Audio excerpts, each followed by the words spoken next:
Welcome to the Zain Battla podcast. If you know me, you know I'm a person who loves conversations, whether it's about passions or ideas or current events. If you don't know me personally, then maybe you'll figure out that I'm not really a subject matter expert in anything, but I do consider myself a person who knows a little bit about a lot of things. I want to take you on this journey with me of continuing to learn. In the beginning, I'm going to be bringing guests within my network, and as a Muslim American, a lot of people will be coming from that community. I hope that you continue to join me on this journey, and I want to thank you for listening. Sahar, welcome to the Zain Battla podcast. I'm glad to have you as my first female guest, so I'm glad you're able to make it today. Thank you so much, Zain. I'm really happy to be here and look forward to answering all of your questions. All of my questions. Well, I don't have anything pre-planned in my head, but I guess we can start off with maybe your background, how you got to this point in your practice in Chicago, and that journey that got you to this point. Absolutely. I think that's a very loaded place to start, but I'll do my best to condense it down as much as I can. But ultimately, I am a doctor of veterinary medicine practicing here in Chicago. This is the only place I've ever practiced, and I am in general practice, so I don't specialize in anything in particular, but have the privilege of dabbling in all kinds of animal medicine. I practice primarily on small animals, so that means cats and dogs, but I do have a lot of interest in exotic species. I enjoy birds in particular, and I also love working with horses. I used to work for a couple corporations, and I quickly realized that I work much better on my own, and I like to be in charge of my own autonomy when it comes to making my own money. So now I work under my own LLC, Advanced Veterinary Care, and yeah. Wow, girl boss, Forbes 30 under 30. You're getting all the accolades. How did you decide that you wanted to pursue the field of veterinarianism? Veterinarianism? Veterinary medicine. Veterinarianism sounds like a religion almost. It is. It's actually a cult. There is veterinarianism, which is a cult that I plan to start next year. And then there is veterinary medicine, which is currently what I practice under. It was a long journey to get there. And it was not a direct one. So I actually went to school for art. I graduated high school knowing that I wanted to be an artist, and I did a lot of art in high school. I did AP art, and I was just kind of like that quiet art nerd, and I did a lot of painting, and I wanted to get into graphic design, and my dream was to become an animator for Pixar. Then when I went to undergrad and I started my art program, I quickly realized that it was not the type of investment that I wanted to make in my life. And I think that's when I first started finding out that I have a quality of wanting to create investments out of every single career that I go into. And so art for me turned into more of a hobby and less of a guaranteed way for me to secure solid income throughout the years. And I was okay with that. And I also looked into how competitive it was to become an animator for Pixar, and I respectfully acknowledge the fact that my level of, cartooning was not going to really live up to what Pixar animators are capable of doing, and they are amazing for that. So I was happy to switch gears. I ended up going into computer science for about a year. And again, I realized that it wasn't the type of investment I wanted to make. For me personally, I felt like I was going to crap out of it after a couple of years because I was just going to get bored and I was going to be understimulated. So that's when I shifted to biology. I knew that I loved the study of all living things. It's always been interesting to me, intriguing. So I shifted to that. And when I settled on veterinary medicine, it actually came more of a happenstance. I was playing a game called Life, a board game that you might be familiar with, and I ended up drawing the veterinarian card. I saw that at the time, back in 2013, the average salary was $80,000, and I thought to myself, that's not that bad. I could, I could be a breadwinner with that, and I could potentially, elevate that salary in certain ways. And so that kind of set my baseline of looking into veterinary medicine further. And when I did that, I realized this is exactly what I would like to do with my time. And I did. I took a gap year after undergrad, and I did a little bit of research with dairy cows at NC State's College of Veterinary Medicine. And after that, that's where I went for vet school. And here I am almost 4 years into practice, and I've learned a lot along the way, both about the medicine and the business side of it too. So when you were in your explorative stage and you were going from art, trying to segue into something else, why did you initially go into computer science, and when did you realize that wasn't for you? I wanted to try as many things as I could, and I did a process of elimination. It was really basic, actually. I was in art, and I realized that anything art adjacent was probably not going to be what I wanted to invest my time in. So I started looking at fields outside of that. And so, engineering, interesting, but not interesting enough for me personally. History, humanities, that kind of field. And so I ended up settling in on computer science after looking into what kind of careers could be had down the line. And I said, let me at least try it. I tried it for a year and I enjoyed it a lot. But I ultimately realized that I didn't want to sit behind a screen all day. And that's just what made me shift out of it later. But other than that, I thought it was a really, really cool field to be in. And now the cool field that you ended up in is veterinary medicine. See, I didn't say veterinarianism. But within veterinary medicine, what is one of the most fascinating things that you have seen either before you decided that that's the field you wanted to go into, or throughout your career that you realized, yep, I made the right decision, that this is something that's very fascinating? Because when I think of how humans function, how animals function, you look at it from such a micro level of how everything in our body is so autonomous, and we don't need to worry about, is my heart gonna beat? Is my stomach gonna digest my food? It just happens. So that's one of the things about not just the human body, but the animal body that really fascinates me. Maybe you had a similar discovery on a more detailed level, physically seeing it in front of you. Would love to hear about what fascinations you've come across. Yeah, I mean, endless fascinations, to be completely honest. I've always had a deep-rooted love for biology, biological sciences in general. When I was in high school, before I was set on the art track, I wanted to be a marine biologist. So as you can see, my brain has been in so many places, but I ended up circling back to the study of life either way. And I think one of the most consistently fascinating things to me in veterinary medicine is how translational it is, how relatable it can be for a human being to look at a creature that does not speak the same tongue as them, that, in theory does not have the same types of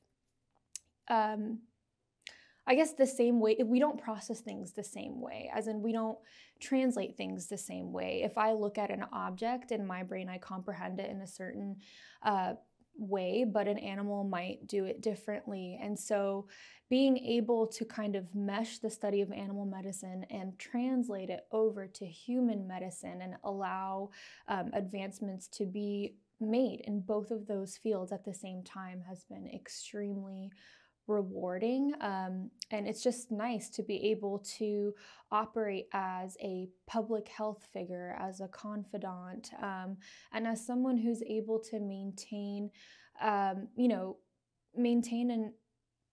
the importance of healthy pet ownership, which at the end of the day endorses healthy societies as well, not only in terms of mental health, but physical health as well, understanding what kind of diseases can pass between humans and animals and having a really good knowledge base of that. So it is a very translational field.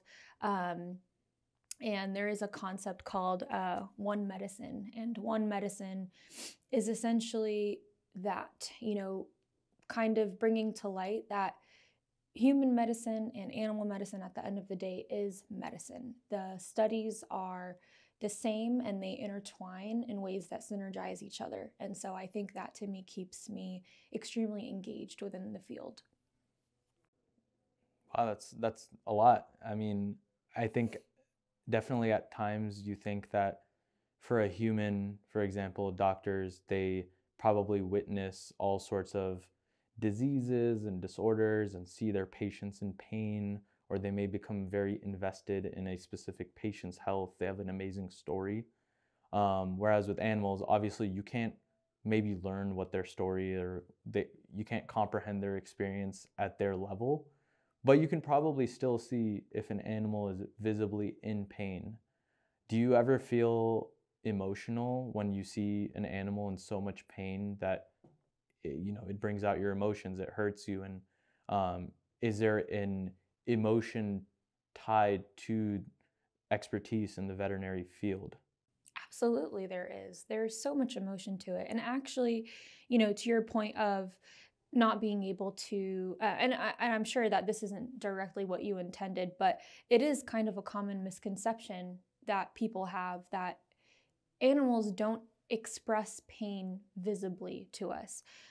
They absolutely do. They just express them in ways that have to be studied and understood, and they are extremely nuanced. And to the untrained eye, you might not be able to pick up on it, but there's a reason why a mouse grimace score exists, because when you're in a laboratory and you're conducting experiments on lab mice, you have to be able to tell when that mouse becomes too uncomfortable to continue on with a study. There is a code of ethics that goes under that. And so when it comes to animals that are, that fall under the umbrella of pet ownership, it's learning to understand the micro changes that this animal might be going through in terms of its behavior, in terms of its, it's just generalized existence and how it is expressing itself to you in order to understand the needs of this animal. And so I respect that veterinary medicine is 9 times out of 10 a very holistic approach to medicine. You're not just kind of looking at this is the ailment that my patient has come to me and expressed verbally. I go to the doctor and I say my knees hurt, and the doctor says, okay, well, let's focus on your knees. But I have an animal walk in the door and they have a limp on their left leg, and I do my exam, and only in touching the animal, watching them walk, running certain diagnostic tests, etc., am I able to figure out this animal actually has Lyme disease and it's limping because it's got joint inflammation. So it's just like, it is a very complex tunnel system of learning to trust your intuition and learning to open your eyes and listen better, like see better what's in front of you, to better understand what's happening at the level of a creature that can't actually communicate with you in English or a human language. And that's why I always text you when my cat has something sus going on, that, hey, Sahar, I don't understand what's happening with my cat, but this is just out of the norm. Can you tell me if, the cat is in pain, or the cat has some sort of sickness or illness? So I think obviously we can notice that something's wrong, but we can't understand what is wrong. And that's where your specialty in veterinary medicine comes in, that, hey, we can pinpoint what the actual issue is. Same thing maybe with a physician for humans. If I'm having a fever or I'm vomiting or feel nauseous, sure, I can identify the symptoms, but I don't know what's causing it. And would you say that it's differs from animal to animal what symptoms they may show, but it could be the same sickness? Like, I'm sure there's a difference between how a horse shows it's sick versus how a cat shows it's sick, and so on. 100%. Not only does it differ between species to species, but it's going to differ between individual animals within the same species, because every animal, just like people, has their own personality, has their own comfort level. I think it's important to understand that when you're dealing with most animals that we work with, they all have a wall that they put up, because at the end of the day, an animal's priority is survival. And it's the most primal instinct that we all have. So us as animals, our most primal instinct is survival, but that instinct is shrouded by societal norms and expectations and whatever might be out there. But when you're dealing with a non-human animal, all of those nuances are stripped away, and you're dealing with that primal instinct, which is survival. And so an animal's first instinct isn't to show you that they're sick. It's to show you that they're okay and they're going to get by and there's nothing wrong with me. Because if you figure out that there's something wrong with me, then I have less of a chance of survival and you are potentially a threat to my life. Of course, with the domestication of animals, they've learned to acclimate more to coexisting with us. And so there is kind of a trust barrier that has been broken down maybe a little bit, especially when it comes to cats and dogs, for example. But I think cats are a really good example of how primal instincts live on and how they differ from animal to animal. So I can have a cat present to me where the owner says, I haven't seen them use the litter box in a week, and I can run some tests and find out that the cat has a tumor growing in its abdomen and the owner had no idea, and the cat has 2 weeks to live.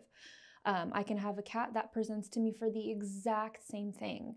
And I can run my tests or even just do a physical exam and figure out that this cat is just being picky and hasn't eaten its food for about a week, and so therefore has gone to the litter box less.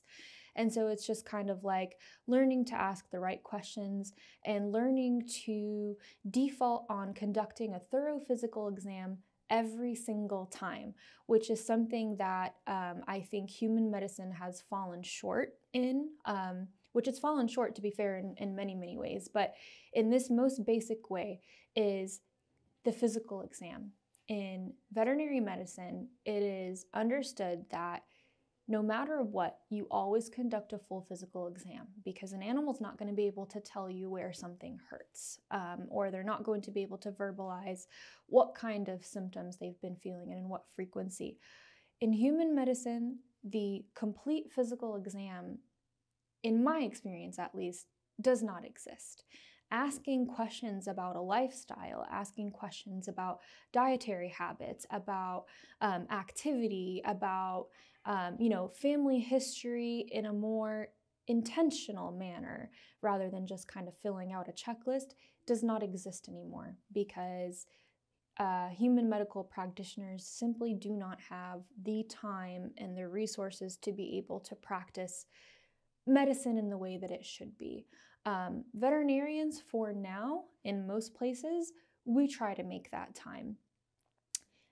But that's starting to change a little bit as well. What do you mean by it's starting to change a little bit? So I think that in the span of time that I've been out in the field, which in the grand scheme of things has been a very short amount of time, 4 years is not a lot for any practitioner to be out there conducting their work. But even in 4 years, I've noticed that there has been a massive movement towards the corporatization of veterinary medicine. This is something that has already happened in human medicine.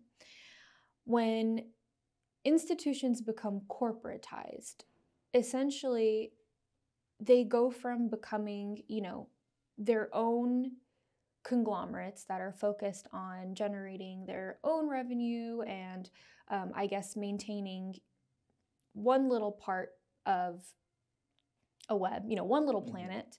And it goes from being a planet to a whole solar system, sometimes even a galaxy that's kind of full of all kinds of different solar systems. And so suddenly this planet is going from generating its own energy and its own, looking after its own resources, to sharing all of its resources with everybody in its solar system. What this does, and in the simplest of terms, this has made medicine more about money and profit than about actual medicine. As someone who is a proud entrepreneur, I have absolutely no qualms with making money. I love to make money. It is one of my favorite things to do, and I consider myself good at it. Girl boss. Exactly. Except I don't go into my career making money as my first and foremost goal, because I understand that in order for me to make money as a medical practitioner, that goes hand in hand with my ability to earn the trust of my clients. And that comes from being able to practice on my patients and be able to communicate that I have, a certain standard, a gold standard of care that I'm able to deliver. And so gold standard medicine inherently brings in profit, inherently. When you're going into it the other way around and you're going in with the intention of generating profit and wealth, you're not able to naturally force a gold standard of medicine. Instead, you're going in indirectly by hiking up the prices of services, because now as a corporation, you're able to leverage better business deals with certain providers, whether it's pharmaceutical companies or, your cost of goods is essentially going to be lower because you're negotiating better deals because you're a larger negotiator. So in doing that, however, you have kind of that freedom to leverage the prices of the services that you're offering in order to increase your profit. So it's not that I'm offering best medicine, it's just that I'm charging twice as much for a blood test than this privately owned practice is going to charge. And I'm paying my employees, not even I might be paying them the market standard, but I shouldn't be paying them the market standard because I'm a corporation. I have more money circulating. I should be paying them more. And so you're just you're cutting corners the way a corporation always does, because money is always the main factor. It becomes a numbers game. And when things become a numbers game, the medicine takes a backseat. So that's one thing. The other thing is that when you go from being a privately owned practice to a practice that's owned by a corporation, a privately owned practice has only one degree between a client concern or a staff concern and ownership. There's only one degree. There's you, the practice owner, and then there is the client, and then there is the staff. And they can directly speak to you about something, and change does not take as long to occur. Especially positive change. And so this is probably the thing that I've noticed the most this year in particular, is in a corporation, in the corporations that I've had experiences with, it is no longer a single degree of removal for a staff member or a client when there is some kind of issue raised in this practice. It is now several degrees of removal between ownership and the actual person receiving the service or conducting the service. Right. When there is a concern, and they can be very, very, very important concerns. I'm talking like a malpractice concern. If I have a staff member come up to me as a practice owner saying, I'm really concerned with the way this doctor is practicing. I do not think that they are upholding a certain level or a standard of care. I have the authority to be able to at least step in and observe. I can observe. I have that luxury because I own that practice and I'm there. Now imagine going through several degrees of ownership. Right. It's actually, in my experience, it's never reached the top. It just can't. Eventually it's going to fizzle out somewhere in the early stages of the ladder or in the middle. Ownership is never going to hear about it. Chances are they don't actually care because they have bigger things on their plate. They have multiple millions, sometimes billions of dollars on their plate that they're trying to reinvest into their practices, and also they have a whole board of investors that they're trying to impress. Look at our numbers. Look at how great our numbers are. They don't actually care about what's generating their numbers. They don't actually care about the medicine, and as much as they say they do, it's just a front that none of us really buy into. We know we don't actually care. No. Yeah. It doesn't make sense for you to care, and it's okay. I'd rather you admit that than to kind of go around in circles and act like you care about the medicine. This is something that I feel like we've seen happen in human medicine already. I don't know anyone that's currently happy with their medical practitioner. I don't even know medical practitioners that are happy practicing the way that they're practicing because they are prescribers now. They're not really, it was really hurtful to me sitting in, I wasn't even sitting in on this meeting, I was listening in on it, but I was contracting a practice for some work and I overheard a staff meeting of their nurses. And their head nurse was saying, at the end of the day, we have to all acknowledge that this is retail. It's not actually medicine, it's retail. And when I heard her say that, I realized how far gone it's gotten, where this is, I mean, human medicine is retail now too, you know. Absolutely. And so veterinary medicine is following in that. And so this is why I'm extremely anti corporations taking over medicine. Corporations can be good in other aspects, but when it comes to medicine, I think medicine is better off being private or better off being,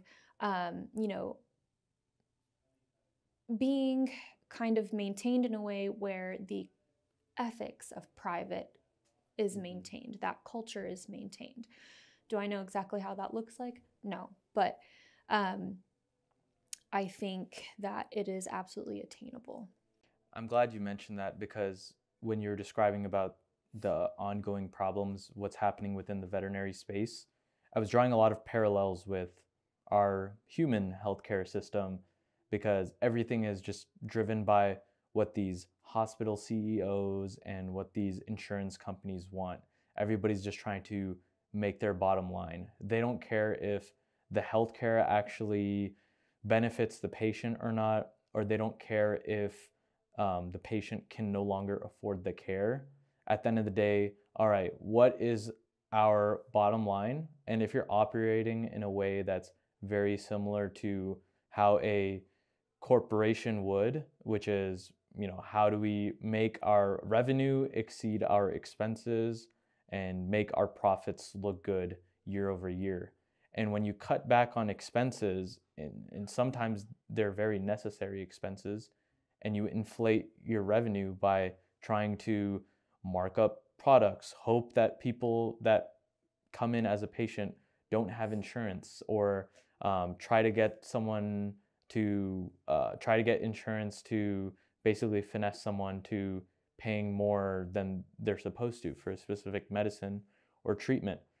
So you're saying that veterinary services are essentially being driven into that same direction, and it's almost like the inevitability of it because of the corporatization of healthcare for animals. Exactly. It is, if you think about it, none of this is by accident. It's a very, very intentional game that is being played here. Corporations, and this is based on my observation, corporations intentionally drive up market prices through a long game that they play. The game of life? Exactly. It's a game of capitalist life and capitalism. And I have to preface that capitalism in its essence is not a bad thing. So talking about it objectively, capitalism it's an economic model. It's an ideology. So in being that, it's not inherently negative or positive. It is when societies are taken advantage of. And in particular, societies that should not, no society should be taken advantage of, but societies that cannot defend themselves are taken advantage of, or societies that are really seeking out a service that can no longer afford that service are the ones that are being taken advantage of. That is when these models become more negative than they are positive. And so when we talk about the game of life, as it pertains to the mass corporatization of medicine, and here we'll talk specifically about veterinary medicine. Let's say we'll just call it Corporation A, has bought out 100 practices in a certain geographic area. This geographic area might also still contain a couple of privately owned practices. And now these privately owned practices are also surrounded by other practices that might appear privately owned, but they're actually backed by a massive corporation. This corporation has negotiating power. It has a lot of power. It's got the power to hire staff and turnover staff and maintain practices that in real life, if this was a privately owned practice, doesn't actually have the funds to be able to keep itself running. But as a whole, this corporation might be might be generating a positive net a good revenue that's able to sustain its own growth as a conglomerate. And so these private practices are left fending for themselves as the corporate-owned practices are driving up their prices. The market value for services is now increasing. COVID actually did a really interesting thing where COVID caused a very, very incredible increase in the demand for veterinary medicine. This is because people were at home quarantining, or, we just couldn't go out and about and do the things that we used to do. A lot of people adopted companion animals at home. Me, one of them. Exactly. And, I know so many people that did. Again, nothing wrong with that. This is great for veterinary business. And it's great in general because I believe that companion animals enrich life in so many ways. But corporations saw that demand. Demand has been driven up. Now the market value of services and supplies has also been driven up. And corporations are fine. They have negotiating power. They can still afford this. What do the private practices do? They're literally they literally have to just go against the big guns now. So if I was able to negotiate, a month's worth of vaccines for my client, my patient base at a certain price, and now this corporation was able to drive up the price to a place that I can no longer afford as a practice and still pay my staff the wages that they deserve and still be able to uphold my maintenance costs, et cetera, et cetera, et cetera. So what we're seeing now is a couple of things. Private practices are giving in to corporations and they're selling. So again, corporate is bleeding into the culture. It is taking over, and now veterinary medicine is reaching a point where it is nearly unaffordable for a lot of people. So that's one thing that's happening. Other things that I've seen happen are private practices are shutting down. They can't keep up anymore. They cannot compete. And the third thing that I'm seeing is just kind of this slow death. A slow, painful death where a practice owner is hard set on not wanting to sell to a corporation. They really, really want to keep their private practice running. They've built it from the ground up. And there used to exist a culture in medicine where once a practice owner is ready to retire, they will sell their practice to another practitioner to take over. And the practice lives on, maybe under another name, maybe under the same name, etc., but the practice lives on as a private entity. This is actually not happening anymore in veterinary medicine in particular, because practices that have gone from being maybe $200,000 to $300,000, in net worth, are now $1 to $2 million, and thinking that a private practitioner has that type of, liquid that they could just spend on that is, it's faulty. This is why private practices are not being sustained anymore. They're being bought out at an incredible rate. I don't blame practitioners that sell because everybody at the end of the day needs to retire. None of us want to work forever, and we all have to sustain a certain quality of life for ourselves, etc. We need to survive. But it is absolutely dulling the quality of medicine that we're able to offer. And I think it's ultimately extremely unfair to people who deserve to have companion animals at home, but who can no longer even afford to maintain care for these companion animals. And when I say care, I don't even mean the fancy stuff. I don't even mean people going above and beyond to make sure that their pet is receiving the highest standard of everything. I'm talking about yearly vaccines. I'm talking about the minimum things that these people have to do to make sure that their pet is safe and to make sure that they are safe sharing a space with their pet. These things are becoming unattainable for a large population of people, especially low-income populations who deserve just as much as anybody else to be able to have companion animals at home. So I think this is where the mass corporatization of medicine has become more negative than it is positive. Sounds like American capitalism wants you to think that you're playing the game of life, but you're really playing Monopoly. Yes. Just betting on the success of your business, and then some big landlord just buys you out. That's exactly what it is. And it's, at the end of the day, like I said, it's survival. So I don't like it, but does it mean that I'm not going to, play the game if I have to? Absolutely. It does not mean that I'm not going to play the game if I have to. Like you have to do what's best for you in a business sense, and also what's best for you in a life sense, in a mental health sense. And so it can be really discouraging seeing the direction that things are going. But this is why I think it's really important to utilize any platform that there is out there to be able to speak out against it and to educate. Just Absolutely. Educate as much as possible.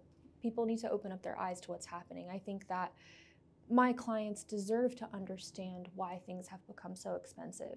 It's not me that's doing this to them, because a lot of the people that are, subject to the unhappiness that these clients experience, it's us, it's the staff, it's the people who aren't in control of the changes that are being made. It's not us that you need to be angry with. It's the big guys, and it's okay to be angry with the big guys, and I think you should be vocal about it. I do think that, in a sense, well, for me, my philosophy that makes sense in my head is that everyone should have their basic necessities met as a successful society to function, right? And as that American dream, quote unquote, is continuing to deteriorate for a lot of people, whether you're an immigrant, whether your parents were immigrants, whether you were born here, so many things are being funneled essentially to the 1%. When you bring up COVID, it was just very crystal clear that, hey, all the people that got relief were these big corporations. They got billions of dollars in relief, and we just got like small $2,000 checks, and that was from our tax dollars that we paid. And it's the veterinary space, it's the healthcare space, it's so many different areas, military, oil and gas. It's just our society is continuing to crumble in so many areas because of these top dog beneficiaries who just want to see their bankroll continue. And at some point, when you put that sort of capitalization in healthcare, especially for humans, but also for animals, it gives you a distance between the humanity behind what you're actually doing. Because, okay, maybe your hospital profited, or maybe your veterinary practice profited, but at what point did you cut corners? How many lives were lost as a result of you cutting corners to make profit? And that's something that I continuously think about, that how are there these successful models in Europe, for example, or East Asian countries where everybody's able to get healthcare readily available and do well and have a long lifespan? And then you look at the US, our lifespans are decreasing. And COVID is an amazing example of when everybody was locked up, everybody was sick, everybody lost their jobs, who did they look out for? The big guys at top. So even with the field of veterinary, you know what I'm trying to say, even in that field, it's the big guys that are being looked out for. Yep. And I think that is what American capitalist society has modeled, is that at the end of the day, the 1% always wins, because this is how our specific model of capitalism has been set to work. This is our societal standard. And so by living in the US, you are playing into that standard, whether you like it or not. I think it's also important to kind of bring light to the fact that all of this might sound discouraging. It is discouraging by design. The big guns don't want to see you take risks. Their biggest threat to the integrity of their business models is other businesses taking risks to go up against them. And this might be taken as an idealist way to kind of look at things, a very objective idealist way to be like, well, you just have to stand up to them. Me alone standing up to them is not going to do anything. But the more we are able to convince other up-and-coming, career-driven folk to take a chance and to take calculated risks. At the end of the day, a calculated risk is a risk, but take it. take that risk and see where it gets you. The more that we are able to kind of hold up a hand to these large corporations to let them know that they're not infallible. We can do better. We can do better. I do like how you were able to identify that the system, it's working by design to work in the favor of the 1%, but you still want to encourage people to work within the design as best as you can to, break out of it as best as you can, because even for me, it's very easy to look at all the negatives in our society, but I always try to have a positive outlook similar to you that, you know what, if I'm not trying to get out of this system, out of this cycle, then, there's no hope. And me alone, I'm not going to be able to shift that narrative that, give up hope, the corporations control everything, might as well just carry on with my life and, respect and suck up to the big man at the end of the day, which that's how the rebellion that is going on in America right now, it just feels that it's continuing to grow. And like Palestine, Israel, for example, it's a one rebellion, but you're also seeing continuous rebellion with, healthcare. There's, a strong Medicare for all movement. You're seeing that movement with people going in the streets for climate change. So I think as we continue to organize and continue to realize that, hey, at the end of the day, it doesn't matter if you're on team blue, team red, we're on the same team actually. And by design, the 1% wants us to be divided. Mm-hmm. Exactly. I mean, if you're going to play the game, know the game, study the game, and play it well. And I think we should all be playing the game because we live in it. We live in it. If you shop at Target, if you spend money in this society in any way, shape, or form, at a gas station, at a bodega, you're playing the game. If you're spending money in this society, you're playing the game. So you might as well study it. And, of course, there's going to be a lot of luck that's involved, but there's a difference between a gamble and there's a difference between, reading the cards. So I say we all read the cards and go with that. And just to bring back the example of what's happening in Palestine, I think, a great example is how much money Starbucks is losing, for example, because some people may say, oh, what is me refraining from Starbucks really going to do? But then you see that they're losing 2% and, shareholders see that because of how the system is designed.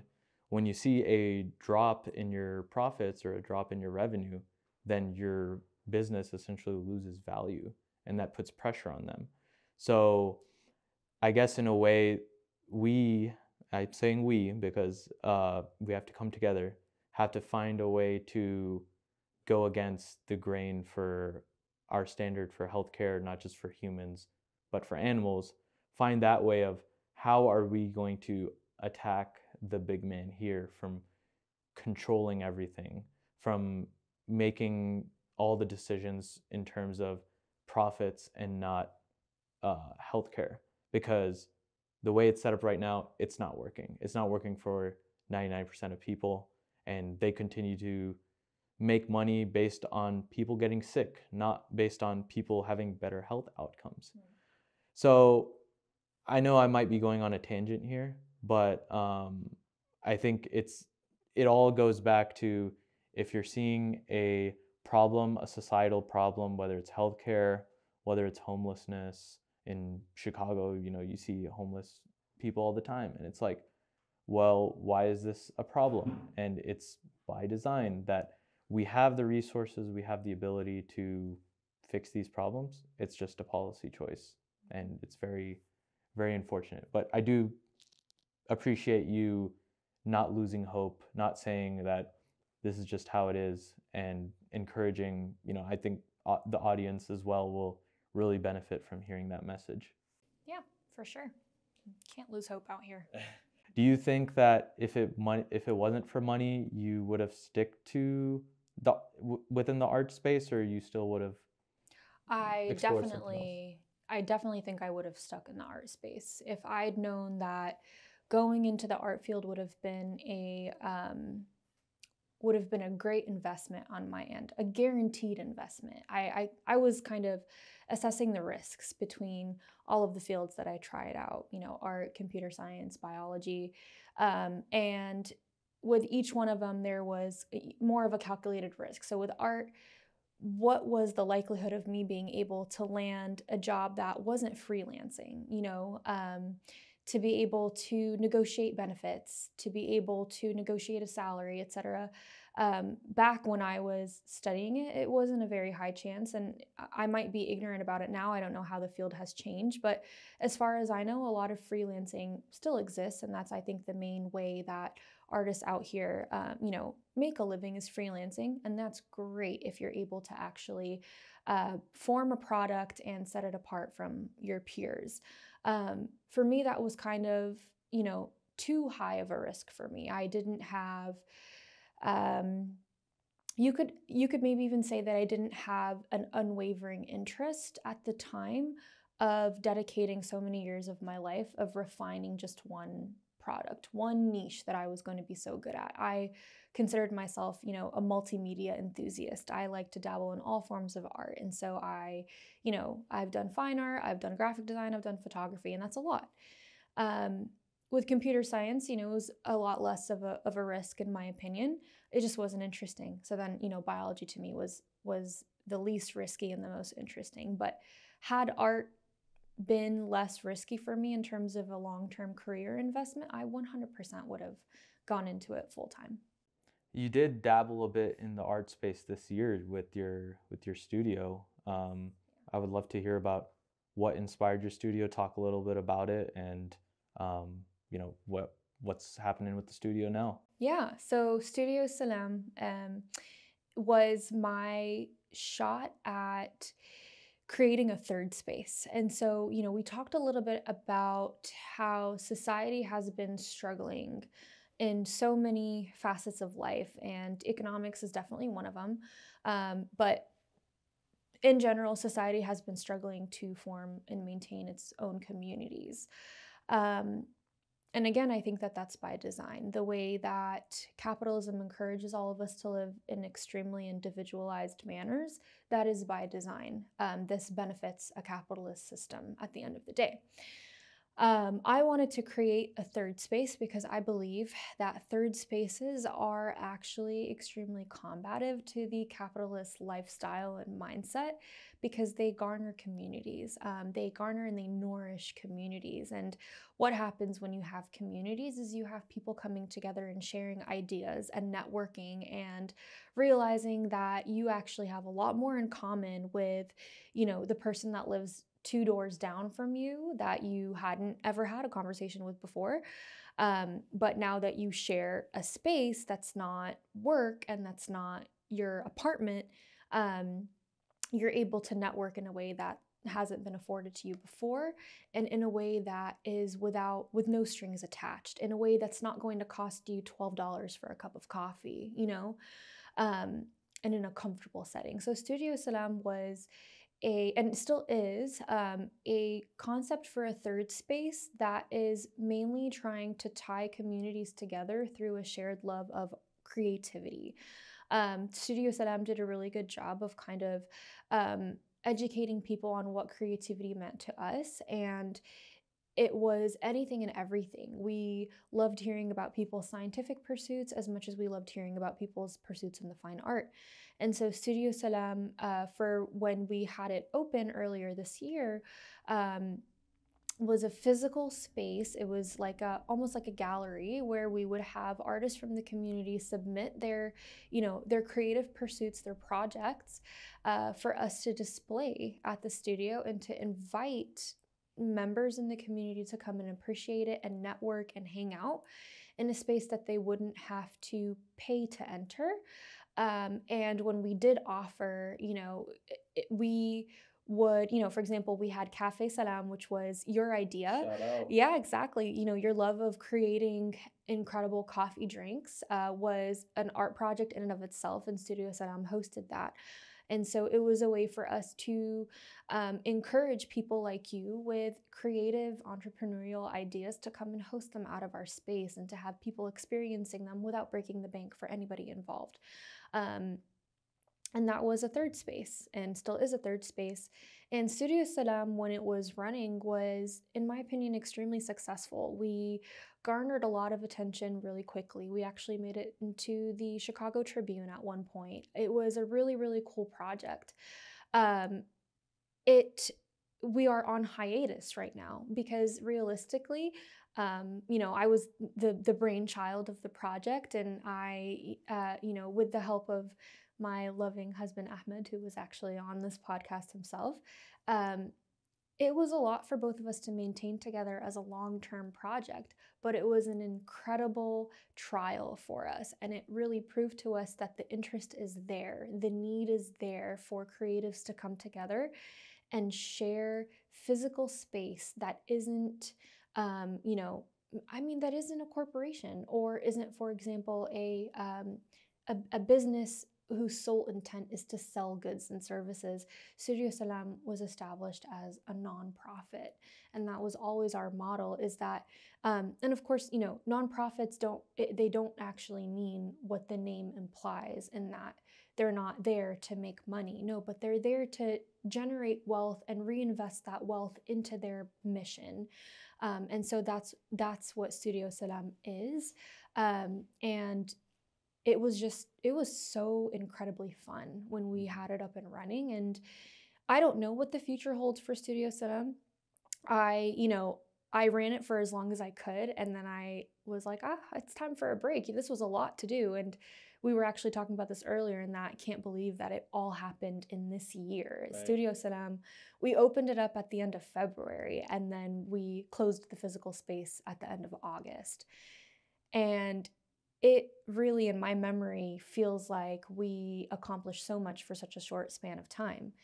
I hope to reinvent it in the future. Studio Salam for me is an idea that I don't want to die. I still have a very big passion for creating a third space. Is it necessarily going to look exactly like it did the first time? Probably not. I like to think that it will mesh to the needs of society at the time, to the needs of my own, immediate society at the time. And I hope in doing that, it can attract attention from other, facets of society that might be interested in kind of emulating the same idea, creating safe spaces, especially for the youth to come together and share their ideas and inspire each other. There was so much inspiration that happened at Studio Salam. There were so many connections that we all made, and that's something that I would love to uphold and maintain in the future. I do want to say that as a vendor, few times, but mostly as a attendee of some of the events, it was just amazing to see the different talented artists and being able to speak to them explaining their art, what it means to them. And one of my favorite parts about Studio Salam was the open mic sessions, where you just see very talented people come on the mic. There was, slam poets, there were singers, rappers.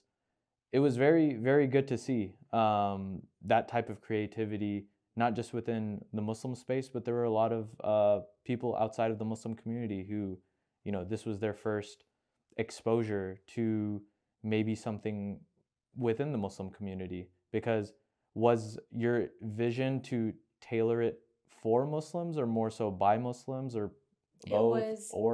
Our vision was to be by Muslims for everyone. So it was called, it is called Studio Salam because it is studio that goes by the Islamic principle of peacefully welcoming everyone in all walks of life. And I am proud to say that we upheld Islamic standards. We never served alcohol. We always had kind of more of a family-oriented environment to our space, even though the majority of our attendees were adults. Yeah. But it still felt so family-like and open and low stakes. And I had so many attendees expressed to me how happy and free and accepted that they felt there. They would tell me, I am from this area and I believe this way, but I've never felt so accepted before. And so it was by Muslims for everybody, in an effort to show people that we care about everyone and we want to hang out.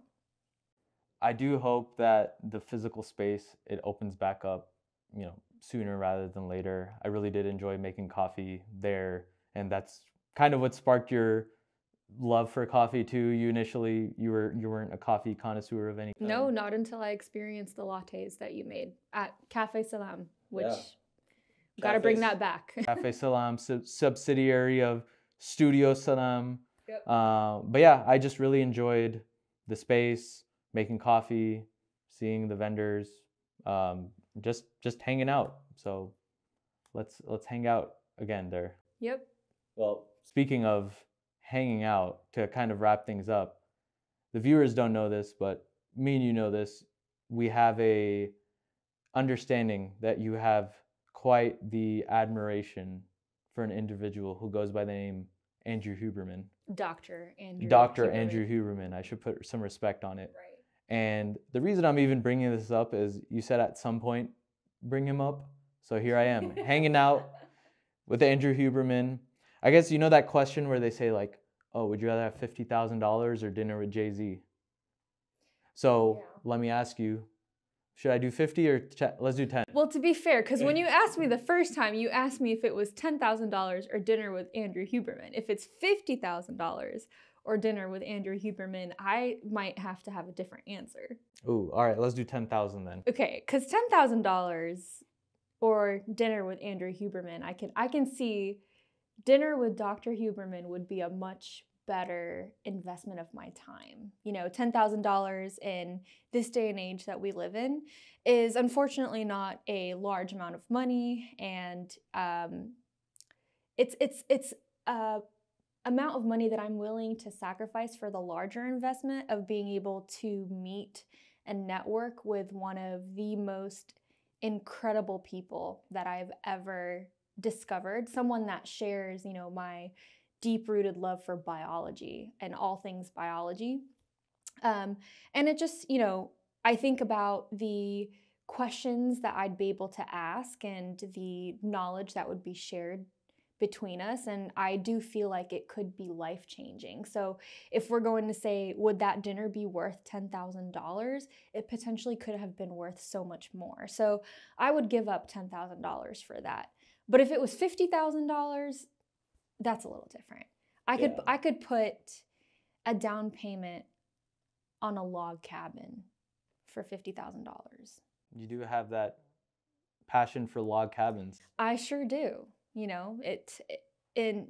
live in a day and age where it makes more financial sense to invest in a log cabin than it does a single family home. So I might have to take the $50K and somehow find Dr. Huberman later.